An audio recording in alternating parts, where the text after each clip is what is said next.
अज्ञानतिमिरान्धस्य ज्ञानाञ्जनशलाकयः चक्षुरुन्मिलितं येन तस्मै श्रीगुरुवे नमः। हरे कृष्णा।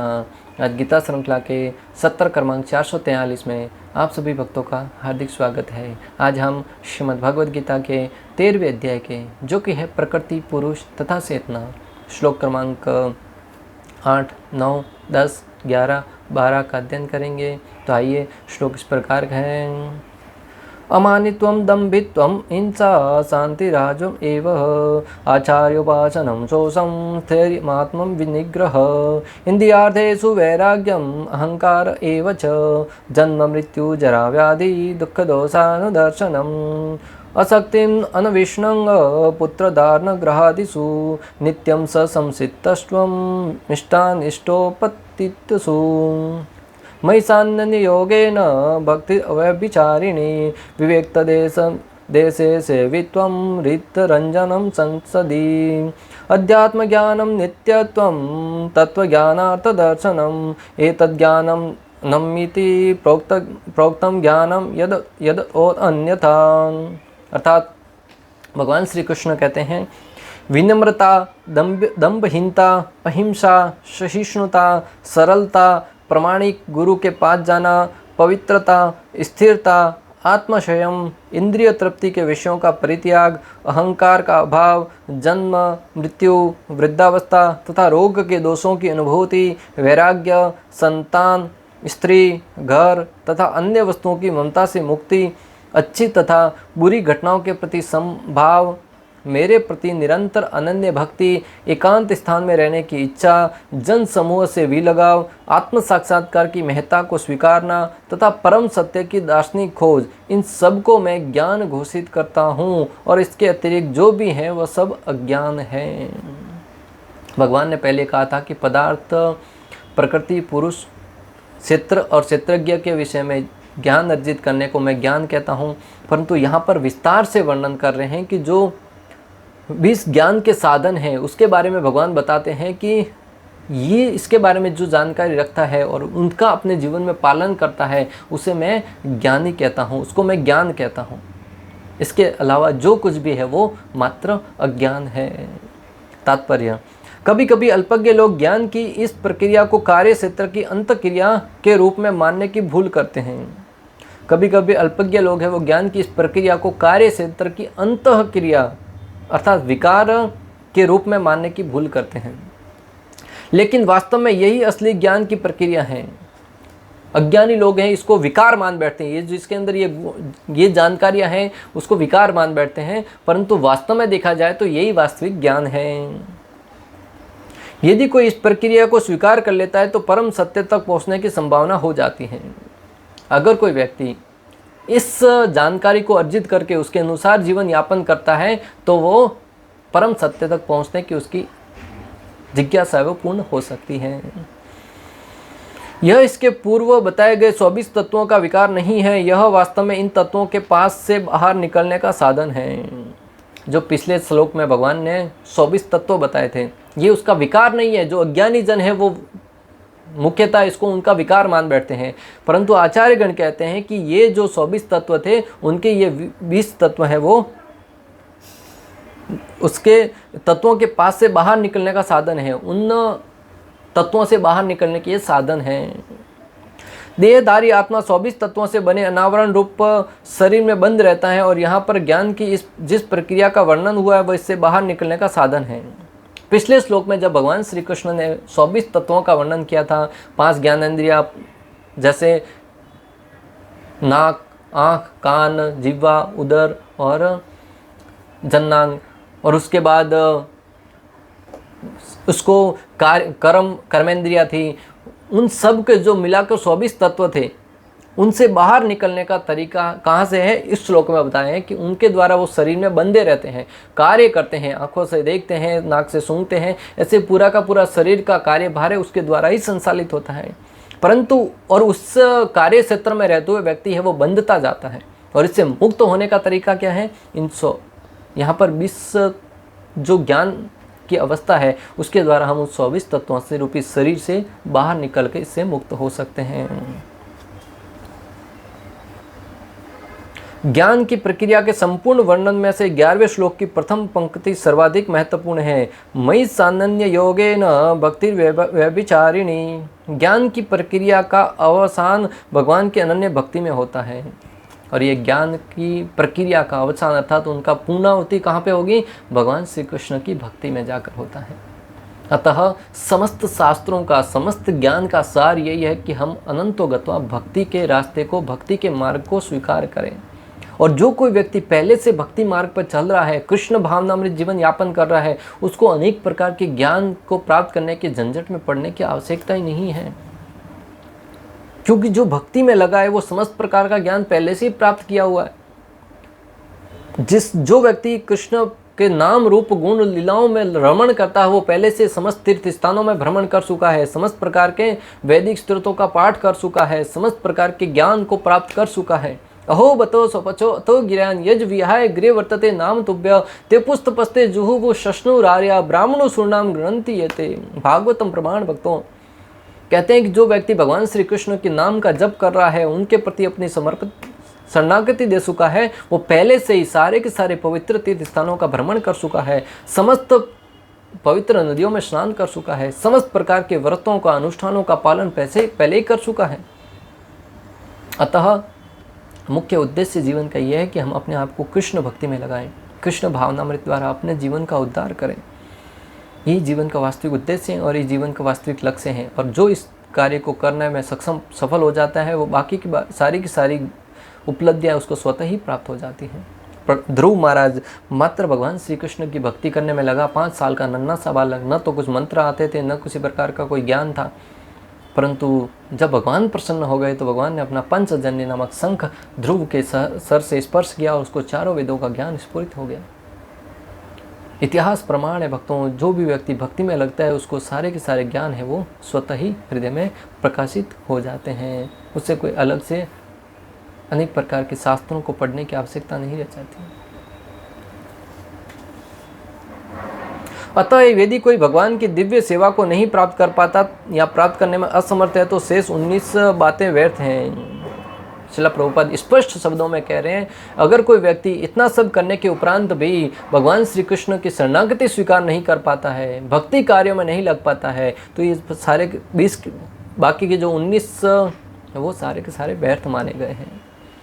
वो मात्र हमारी भौतिक उपलब्धियों को ही बढ़ाएंगे, मात्र हमारे अहंकार को ही बढ़ाएंगे।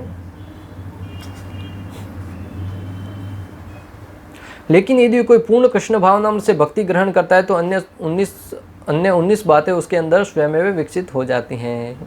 देखा, जैसा अगर कोई व्यक्ति ये भक्ति मात्र जीवन में उत्पन्न कर लेता है, हृदय में धारण कर लेता है, तो बाकी 19 जो गुण है वो स्वतः उसके हृदय में प्रकाशित हो जाएंगे।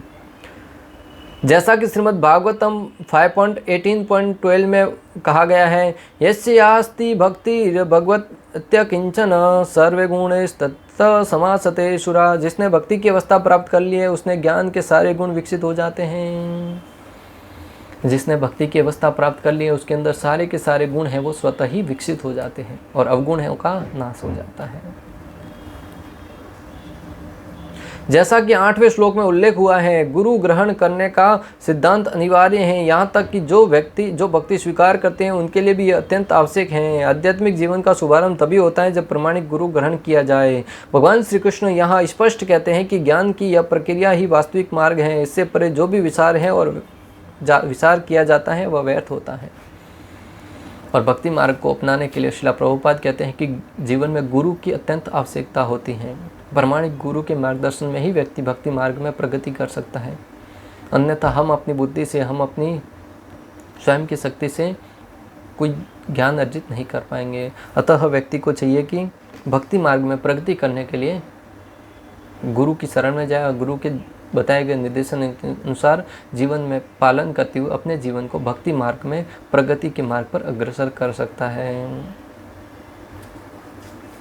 यहाँ पर ज्ञान की जो रूपरेखा प्रस्तुत की गई है उसका निम्नलिखित प्रकार से विश्लेषण किया जा सकता है। जो ज्ञान की रूपरेखा यहाँ पर बताई गई उसका अलग अलग तरीके से विश्लेषण करते हुए श्रील प्रभुपाद समझा रहे हैं। विनम्रता अर्थात विनम्रता अमानित्व का अर्थ है कि मनुष्य को अन्य द्वारा सम्मान पाने के लिए इच्छुक नहीं रहना चाहिए। अमानित्व अर्थात हम जो भी कार्य कर रहे हैं दूसरों से सम्मान पाने की आशा नहीं रखनी चाहिए। महाप्रभु शिक्षाष्टकम में कहते हैं कि त्रिनादपि सुनीचेन तरोर अपि सहिष्णु नाम अमानी न मानदेन कीर्तन्य सदा हरि। हमें दूसरों को तो मान सम्मान देना, परंतु अन्यों से अपेक्षा नहीं रखनी कि वो भी हमारी सम्मान करें। और जब हम सम्मान की अपेक्षा नहीं रखेंगे तब जीवन में निश्चित रूप से सुखी रह पाएंगे। अन्यथा कई बार हम सम्मान की आशा लेके बैठे रहते हैं, परंतु सम्मान प्राप्त नहीं होता है तो उसके प्रति द्वेष उत्पन्न होने लगता है कि उसने मुझे सम्मान नहीं दिया। कहीं गए थे मिलने के लिए, उसने बैठने के लिए नहीं कहा मुझे, उसने मेरा सत्कार नहीं किया, उसने मुझे हार नहीं पहनाया, उसने मेरे साथ ये नहीं किया, वो नहीं किया, कोई बात नहीं। जब ऐसा भाव रहेगा तो व्यक्ति समदृष्टि रह सकता है। हम देहात्म बुद्धि के कारण अन्यों से सम्मान पाने के भूखे रहते हैं, लेकिन पूर्ण ज्ञान से युक्त व्यक्ति की दृष्टि में जो यह जानता है कि वह शरीर नहीं है, इस शरीर से संबंध कोई भी वस्तु सम्मान या अपमान व्यर्थ होता है। इस भौतिक सल के पीछे पीछे दौड़ने से कोई लाभ नहीं है। लोग अपने धर्म में प्रसिद्धि चाहते हैं, अतः यह देखा गया है कि कोई व्यक्ति धर्म के सिद्धांतों को जाने बिना ऐसे समुदाय में सम्मिलित हो जाता है जो वास्तव में धार्मिक सिद्धांतों का पालन नहीं करता है। इस तरह वह धार्मिक गुरु के रूप में अपना प्रचार करना चाहता है। जहाँ तक आध्यात्मिक ज्ञान में वास्तविक प्रगति की बात है, मनुष्य को चाहिए कि वह अपनी परीक्षा करे कि वह कहाँ तक उन्नति किया है। सामान्यतः संसार में मनुष्य को सम्मान पाने की आशा बनी रहती है कि लोग उसका सम्मान करें, भले वो भौतिक क्षेत्र हो या आध्यात्मिक क्षेत्र हो। कई बार लोग आध्यात्मिक क्षेत्र में भी धोखा खा बैठते हैं, या फिर पूर्ण ज्ञान नहीं होने के कारण एक नई संस्था खड़ी कर देते हैं जिसमें प्रमाणिक स्रोतों की, प्रमाणिक ज्ञान का कोई महत्व नहीं रह जाता। वहाँ पे मात्र एक ही उद्देश्य होता है कि मैं ऊंचे पद पर रहूं, बाकी सब मेरे अनुयायी रहें और वो सब मेरा सम्मान करें। बड़ी संस्था खोली है, पूरा जीवन समर्पित कर दिया है, क्या उद्देश्य है? मात्र सम्मान प्राप्त करना। क्या लाभ ऐसी संस्था का ऐसे जीवन का? जीवन समर्पित किया तो भगवत प्राप्ति के लिए करना चाहिए, गुरु के मार्गदर्शन में करना चाहिए, अन्यथा हमारा जीवन है वो व्यर्थ चला जाएगा। भक्तों, मनुष्य को समय समय पर अपना आत्मावलोकन करते रहना चाहिए। क्या मैं जीवन में प्रगति कर रहा हूँ? मेरा जीवन है वो कौन सी दशा में प्रगति कर रहा है?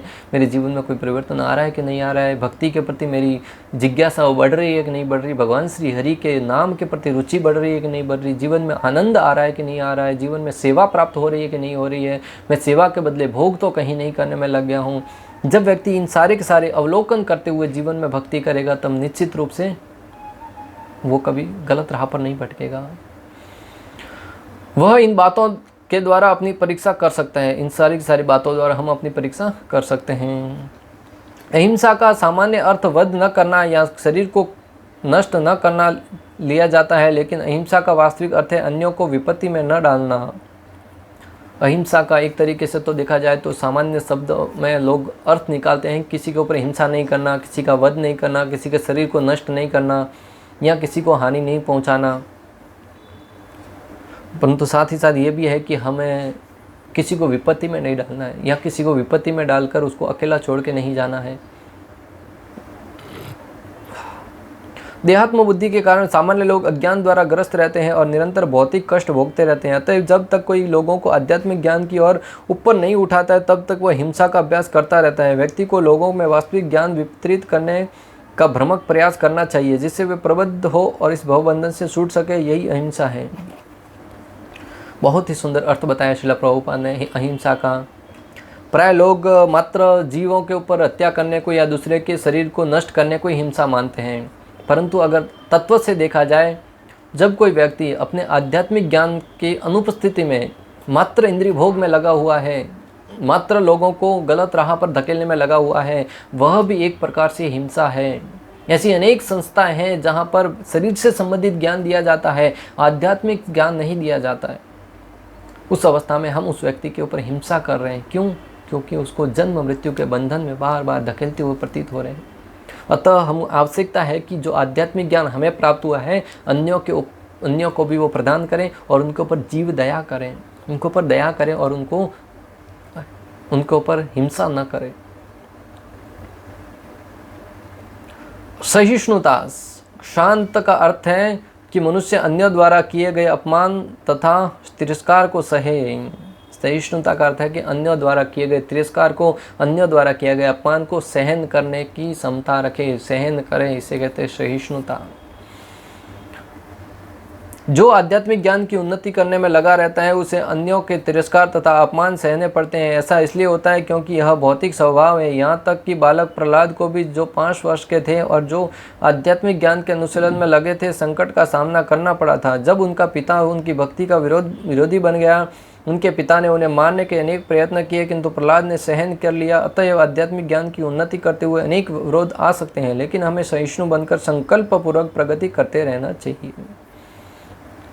सहिष्णु जीवन में भौतिक दुख या भौतिक कष्ट आना ये एक बात है, और आध्यात्मिक जीवन में कष्ट आना या भक्ति करते हुए जब हम भक्ति कार्य में लगे हैं तो अनेक लोग ताने मारेंगे, अनेक अवरोध पैदा करेंगे। उन सब को सहन करते हुए जो भक्ति में लगा रहता है उसे सहिष्णु माना जाता है। श्रील प्रभुपाद प्रहलाद महाराज का दृष्टांत देते हुए समझाते हैं कि प्रहलाद महाराज जो भक्ति करना चाह रहे थे, किसी का अहित नहीं करना चाह रहे थे, फिर भी उन्हीं के पिता हिरण्यकशिपु उनके जीवन में व्यवधान डाल रहे थे, उनके ऊपर हिंसा कर रहे थे, उनको अनेक बार मारने का प्रयास किया गया, कष्ट दिए गए, हाथी के पांव तले दबाकर मारने का प्रयास किया गया, पहाड़ की ऊंची चोटी की ऊंचाई से फेंककर उसे मारने का प्रयास किया गया, अग्नि में जलाकर भस्म करने का प्रयास किया गया, समुद्र के बीच में फेंककर उसको मारने का प्रयास किया गया, राक्षसी के द्वारा उसको संड और अमर के द्वारा मारने, उसके गुरु शुक्राचार्य के द्वारा मारने का प्रयास किया गया, सर्प से भरे कुएं में फेंक दिया गया, उसके भोजन में विष मिलाकर मारने का प्रयास किया गया।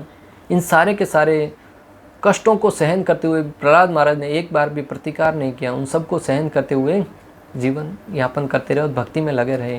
और जब नरसिंह भगवान प्रकट हुए तो नरसिंह भगवान ने हिरण्यकशिपु का वध कर लिया। अंत में प्रहलाद से पूछा कि तुम क्या चाहते हो, तो कहते मेरे पिता को, हिरण्यकशिपु को क्षमा कर दो।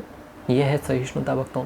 हमारी तरफ तो कोई छोटी सी उंगली भी उठा दें तो हम उसे क्षमा नहीं करते। जब तक उसको ईंट का जवाब पत्थर से नहीं देंगे तब तक शांति से नहीं बैठते हैं। परंतु प्रहलाद महाराज से सीखना चाहिए कि क्षमा का भाव किस स्तर तक होना चाहिए। सरलता, आर्जवम का अर्थ है कि बिना किसी कूटनीति के मनुष्य इतना सरल हो कि अपने शत्रु तक को वास्तविक सत्य का उद्घाटन कर सके। जहाँ तक गुरु बनाने का प्रश्न है, आचार्योपासनम, आध्यात्मिक ज्ञान में प्रगति करने के लिए यह अत्यंत आवश्यक है, क्योंकि बिना प्रमाणिक गुरु के यह संभव नहीं है। मनुष्य को चाहिए कि विनम्रता पूर्वक गुरु के पास जाए और उसे अपनी समस्त सेवाएं अर्पित करे, जिससे वह शिष्य को अपना आशीर्वाद दे सके। सूखी प्रमाणिक गुरु कृष्ण का प्रतिनिधि होता है, अतएव यदि वह शिष्य को आशीर्वाद देता है तो शिष्य तुरंत ही प्रगति करने लगता है, भले ही वह विधि विधानों का पालन न कर रहा हो। अथवा जो बिना किसी स्वार्थ के अपने गुरु की सेवा करता है उसके लिए सारे यम नियम सरल बन जाते हैं। सरलता, अपने जीवन में सरलता होना बहुत आवश्यक है। बिना किसी कूटनीति के मनुष्य इतना सरल हो कि वो अपने दुश्मन के सामने, अपना मुख्य दुश्मन है उसके सामने में भी स्पष्ट रूप से उल्लेख कर सके, स्पष्ट शब्दों में उसके सामने भी बातें कर सके। विशेष रूप से प्रमाणिक गुरु को ग्रहण करने में इतना, गुरु के मार्गदर्शन में जो कुछ बताया गया उसे अपने जीवन में पालन करते हुए अपने जीवन में पालन करें और बिना किसी स्वार्थ के अपने गुरु की सेवा करना, ये सरलता का स्वभाव है। अन्यथा हम अपने अंदर से जटिल रहते हैं कि कोई सेवा दी जाती है तो उसे करने में आनाकानी करते हैं। कहा जाता है हरिनाम संकीर्तन के लिए नगर संकीर्तन में जाना है तो कहते हैं लोग क्या सोचेंगे, लोग क्या कहेंगे। अर्थात हम अंदर से जटिल हैं, सरल नहीं है। सरल व्यक्ति कहीं भी किसी भी अवस्था में भक्ति कार्य में लग जाता है, उसे किसी बात की कोई परवाह नहीं पड़ती। लोग क्या कहेंगे, मेरे ईश्वर को दिखाना है।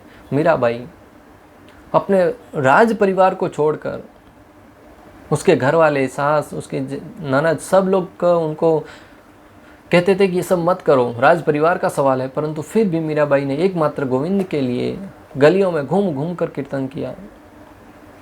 जगह जगह जाकर भगवान के, गोविंद के नाम का कीर्तन करती रही और आज हम देख रहे हैं कि वो भगवान को अत्यंत प्रिय है। इसलिए भक्ति मार्ग में सरलता होना अत्यंत आवश्यक है भक्तों। आध्यात्मिक जीवन में प्रगति करने के लिए पवित्रता, शोषम अनिवार्य है। पवित्रता 2 प्रकार की होती है, आंतरिक तथा बाह्य। बाह्य पवित्रता का अर्थ है स्नान करना, लेकिन आंतरिक पवित्रता के लिए निरंतर कृष्ण का चिंतन तथा हरे कृष्ण मंत्र का कीर्तन करना होता है। इस विधि से मन में से पूर्व कर्म की संचित धूलि हट जाती है। पवित्रता होना बहुत आवश्यक है भक्तों आध्यात्मिक जीवन में प्रगति करने के लिए। अगर हमारे जीवन में अनेक प्रकार के हृदय में गंदगी भरी पड़ी है तो हम प्रगति नहीं कर पाएंगे। स्वच्छता दो प्रकार की होती है, शारीरिक बाह्य स्वस्थता, उस शरीर को भी स्वस्थ रखना पड़ता है स्नान आदि के द्वारा, परंतु आंतरिक स्वस्थता, हृदय में कलमश है, द्वेष है, ईर्ष्या है, काम वासना है, उन सब का भी धीरे धीरे शुद्ध करना आवश्यक है। और वो किससे होगा? जिस प्रकार शरीर को स्नान के द्वारा शुद्ध किया जाता है, हृदय को हरि नाम के द्वारा शुद्ध किया जाता है। जब प्रतिदिन व्यक्ति हरे कृष्ण महामंत्र का हरे कृष्ण कृष्ण कृष्ण हरे हरे, हरे राम राम राम हरे हरे जब करेगा तो निश्चित रूप से उसका हृदय वो धीरे धीरे शुद्ध होता जाएगा। दृढ़म स्थैर्यम का अर्थ है कि आध्यात्मिक जीवन में उन्नति करने के लिए मनुष्य को दृढ़ संकल्प होना ही आवश्यक है। हमें जीवन में दृढ़ संकल्प होना पड़ेगा।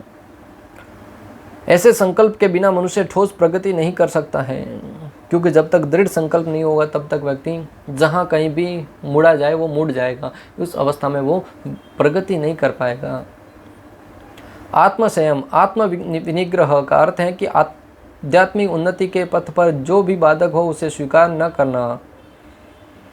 आत्मसंयम का अर्थ है कि आध्यात्मिक जीवन पर प्रगति करने के लिए जो हमारे लिए सहायक नहीं हो उसका तिरस्कार करना, उसको संयमित रहना है, जीवन में संयमित रहना है। किसी भी उद्विग्न करने वाली वस्तु को ग्रहण न करके जीवन को तबाह नहीं करना है। मनुष्य को इसका अभ्यस्त बनकर ऐसी किसी भी वस्तु को त्याग देना चाहिए जो आध्यात्मिक उन्नति के पथ के प्रतिकूल हो। यह असली वैराग्य है। इंद्रिय इतनी प्रबल हैं कि वे सदैव इंद्रिय तृप्ति के लिए उत्सुक रहती हैं। अनावश्यक मांगों की पूर्ति नहीं करनी चाहिए। इंद्रियों की उतनी ही तृप्ति की जानी चाहिए जिससे आध्यात्मिक जीवन में आगे बढ़ने में अपने कर्तव्य की पूर्ति हो। सबसे महत्वपूर्ण किंतु वश में न आने वाली इंद्रिय जीभ है। यदि जीभ पर संयम कर लिया जाए तो समझो अन्य सारी इंद्रियां वशीभूत हो गई हैं। जीभ का कार्य है स्वाद ग्रहण करना तथा उच्चारण करना, अतएव नियमित रूप से जीभ को कृष्णार्पित भोग के शिष्ट स्वाद में ही लगाना चाहिए। हमारे इंद्रियों को विशेष रूप से संयमित रखना बहुत आवश्यक है। जीवा को जब हम अपने वश में रखेंगे तो स्वाभाविक है कि बाकी सारे की सारी इंद्रियां हैं वो धीरे धीरे वश में आती जाएगी। जीवा के द्वारा जो कुछ खाते हैं अन्न का बहुत प्रभाव पड़ता है हमारे शरीर पर, तो इंद्रियों को वश में रखना जितनी आवश्यक है उतना ही इंद्रियों को उस कार्य में लगाएं, अन्यथा इंद्रिय भोग के स्तर तक कहीं नहीं बढ़ जाए, क्योंकि वो हमारे जीवन को तबाह कर देगा। भक्तों, मिथ्या अहंकार करते हैं इस शरीर को आत्मा मानना। जब कोई यह जान जाता है कि वह शरीर नहीं अपितु आत्मा है तो वह वास्तविक अहंकार को प्राप्त होता है। अहंकार तो रहता ही है, मिथ्या अहंकार की वर्तना की गई है, वास्तविक अहंकार की नहीं। वह अहंकार तो शरीर में रहता ही है। हम भगवान के दास हैं, यह भी एक प्रकार का अहंकार है। हमारे पिता परमेश्वर श्री कृष्ण है, यह भी एक प्रकार का अहंकार है, परंतु मिथ्या अहंकार नहीं होना चाहिए। जब हम इस शरीर को अपना मान बैठते हैं और शरीर से संबंधित कार्य करने में ही उसमें मान अपमान उस सब को ही श्रेष्ठ मानने लगते हैं तो वो अहंकार है, वो हमारे लिए घातक सिद्ध होता है। जन्म मृत्यु जरा तथा व्याधि को स्वीकार करने के कष्ट को समझना चाहिए। वैदिक ग्रंथों में जन्म के अनेक वृत्तांत हैं। श्रीमद् भागवत में जन्म से पूर्व की स्थिति, माता के गर्भ में बालक के निवास, उसके कष्ट आदि का सजीव वर्णन हुआ है। यह भली बात ही समझ लेना चाहिए कि जन्म बहुत कष्टपूर्ण है, चूँकि हम यह भूल जाते हैं कि माता के गर्भ में कितना कष्ट होता है। जन्म मृत्यु जरा व्याधि की स्थिति को व्यक्ति को भली बात ही जान लेना चाहिए। जब हम जान लेंगे तो इस जन्म मृत्यु के बंधन से मुक्त होने के लिए प्रयासरत रहेंगे। अगर हमें इसके बारे में जानकारी प्राप्त नहीं करेंगे कि जन्म के समय कितना कष्ट होता है, माता के गर्भ में कितना कष्ट होता है, तो हम इससे मुक्त होने के लिए क्यों प्रयासरत होंगे। मात्र इंद्रिय भोग में लगे रहकर ही आनंद का भोग करने के लिए प्रयासरत रहेंगे। जहाँ तक संतान पत्नी तक घर से विरक्ति की बात है, इसका अर्थ यह नहीं है कि इनके लिए कोई भावना ही न हो। जहाँ तक हमारे परिवार, संतान, पत्नी, इन सब से विरक्ति की बात है, ऐसा नहीं कि उनके लिए कोई भावना ही नहीं हो। उनके लिए मान सम्मान होना चाहिए, आदर सत्कार होना चाहिए। उनकी इच्छाओं को पूर्ति करने के लिए हमेशा हम पर जो आश्रित है उनकी इच्छा पूर्ण करनी हमारा कर्तव्य बनता है। परंतु साथ ही साथ हमें इतना ज्ञान होना चाहिए कि वो हमारे इंद्रिय भोग के आकर्षण के केंद्र न बन जाए, हमारी भक्ति कहीं दांव पे न लग जाए। हमारे सामाजिक पारिवारिक जो भी कार्य उनको व्यवस्थित रूप से करना है, अपने कर्तव्य को अच्छे से निभाना है, उत्तरदायित्व को अच्छे से निभाना है। उत्तरदायित्व से नहीं भागना है, कर्तव्यों से नहीं भागना है, परंतु साथ ही साथ ये ज्ञान होना चाहिए, विवेक होना चाहिए कि हम उसमें पूर्ण रूप से डूब कर न रह जाए। सुख दुख भौतिक जीवन को दूषित करने वाले हैं। मनुष्य को चाहिए कि इन्हें सहना सीखे, जैसा कि भगवद गीता में उपदेश दिया गया है। कोई कभी भी सुख दुख के आने पर प्रतिबंध नहीं लगा सकता। सुख और दुख जीवन के मुख्य अंग हैं जो न चाहते हुए भी आएंगे। व्यक्ति के न चाहने पर भी सुख आते हैं और न चाहने पर भी दुख आते हैं। तो हमें उस दोनों को अवस्थाओं को सहन करने का शक्ति और विवेक होना चाहिए। ये दोनों आएंगे ही आएंगे, उससे भ्रमित नहीं होना है और हतोत्साहित होकर जीवन में निराश नहीं होना है। यह स्वाभाविक है कि आध्यात्मिक जीवन शैली का अभ्यस्त हो जाने पर मनुष्य भौतिकवादी लोगों से मिलना नहीं चाहेगा। इससे उसे हानि पहुंच सकती है। मनुष्य को चाहिए कि वह यह परीक्षा करके देख ले कि वह अवांछित संगति के बिना एकांतवास करने में कहाँ तक सक्षम है। जब कहा जाता है कि असंगत को छोड़ना है, तो हो सकता है कुछ भौतिक हानि हो या हमारे जो संबंधी है उनसे रिश्ता तोड़ना पड़े, परंतु व्यक्ति को अपने स्तर पर सोचना चाहिए कि किस हद तक रिलेशन बना के रखना है ताकि हमारे भक्ति मार्ग में कोई बाधा ना उत्पन्न हो। हाँ, सबके साथ मिलजुल कर रहिए, सबके साथ संबंध बना के रखिए, परंतु उनके साथ घुल मिल नहीं जाना है कि उनके गुणों को हम अंगीकार कर लें। हमारे गुणों से उनको प्रभावित करने के लिए हमें भक्तों का ज़्यादा संग करना होगा और उनका कम संग करना होगा। धीरे धीरे उनसे विरक्ति प्राप्त करके आध्यात्मिक जीवन में प्रगति के मार्ग पर आगे बढ़ना होगा। जहाँ तक आत्म साक्षात्कार का संबंध है, यहाँ पर स्पष्ट उल्लेख है कि भक्ति योगी व्यवहारिक हैं। जहाँ तक आत्म साक्षात्कार का संबंध है भक्तों, यहाँ पर स्पष्ट रूप से भगवान ने कहा है कि भक्ति योग है वही एकमात्र व्यवहारिक है। कलयुग के लिए तो विशेष रूप से भक्ति मार्ग के द्वारा ही हम अपने जीवन को धन्य बना सकते हैं। विनम्रता से लेकर भगवत साक्षात्कार तक की विधि भूमि से चलकर ऊपरी मंजिल तक पहुंचने की सीढ़ी के समान है। इस सीढ़ी में कुछ ऐसे लोग जो अभी पहली सीढ़ी पर हैं, कुछ दूसरी तो कुछ तीसरी पर, किंतु जब तक मनुष्य ऊपरी मंजिल तक नहीं पहुंच जाता जो कि कृष्ण का ज्ञान है, तब तक वह ज्ञान की निम्नतर अवस्था में ही रहता है। हमें चाहिए कि बिल्डिंग के टॉप फ्लोर अर्थात भगवान श्री कृष्ण के श्री चरणों की सेवा प्राप्त करना है। जब तक हम उस अवस्था तक नहीं पहुंच जाते तब तक हम निम्न अवस्था तक ही बने रहेंगे। यदि कोई ईश्वर की बराबरी करते हुए आध्यात्मिक ज्ञान में प्रगति करना चाहता है तो उसका प्रयास विफल होगा। यह स्पष्ट कहा गया है कि विनम्रता के बिना ज्ञान संभव नहीं है। अगर कोई ईश्वर की बराबरी करते हुए अपने आप को सर्वश्रेष्ठ ज्ञानी समझते हुए जीवन में प्रगति करना चाहता है तो वो विफल रहेगा, आध्यात्मिक जीवन में प्रगति नहीं कर पाएगा। अतः व्यक्ति को चाहिए कि वो विनम्रता के साथ भगवान श्री कृष्ण की शरण ग्रहण करके भक्ति कार्य में लगा रहकर अपने जीवन का उद्धार करें। अपने को ईश्वर समझना सर्वाधिक गर्व है। यद्यपि जीव सदैव प्रकृति के कठोर नियमों द्वारा ठुकराया जाता है, फिर भी वह अज्ञान के कारण सोचता है कि मैं ईश्वर हूँ। ज्ञान का शुभारंभ अमानित्व यानी विनम्रता से होता है। मनुष्य को विनम्र होना चाहिए। परमेश्वर के प्रति विद्रोह के कारण ही मनुष्य प्रकृति के अधीन हो जाता है। मनुष्य को इस सच्चाई को जानना और इससे विश्वस्त होना चाहिए। प्राय व्यक्ति भगवान से विद्रोह करने के कारण ही अपने को स्वामी मानने बैठता है और इस भौतिक जगत के भौतिक बंधन के द्वारा वो जकड़ लिया जाता है। अतः हमें जब विवेक हो जाएगा, ज्ञान हो जाएगा कि मैं जीव हूँ, भगवान का दास हूँ, भगवान का अंश हूँ, इस नाते भगवान की सेवा करना मेरा जीवन का उद्देश्य है, तब वह निश्चित रूप से अपने आप को भगवान नहीं मानेगा, ईश्वर नहीं मानेगा और भगवान को दास मानते हुए भगवत सेवा में लगा रहेगा और अपने जीवन का कल्याण कर पाएगा। इस प्रकार श्लोक क्रमांक 8, 9, 10, 11 और 12 का भक्ति वेदांत तात्पर्य पूर्ण हुआ। अंत तक हमारे साथ बने रहने के लिए आप सभी का हृदयपूर्वक प्रेमपूर्वक बहुत बहुत धन्यवाद। श्रील प्रभुपाद की जय। श्री श्री राधा गोपीनाथ भगवान की जय। श्रीमद् भगवद गीता की जय। हरे कृष्णा कृष्ण कृष्ण हरे हरे, हरे राम